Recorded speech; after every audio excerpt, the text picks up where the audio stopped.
Andy, how you doing? Good. How are you doing, Lucas? Pretty good?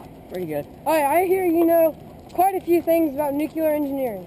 Well, yeah, nuclear engineering is the design, research, and development of any technology that uses nuclear power.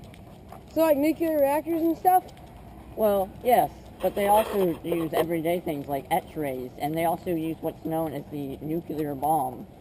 All right. So what would you say you'd need to do to become a nuclear engineer? Well, first you'd need a degree from a good college, such as MIT, University of North Carolina, or even your local A&M.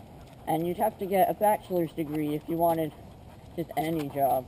And then if you wanted a more advanced job, you'd have to get a master's or doctorate's degree, which can take up to 7 years.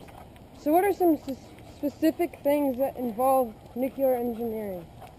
Well, one of the most recent things is us trying to research how to more efficiently dispose of nuclear waste and nuclear radiation.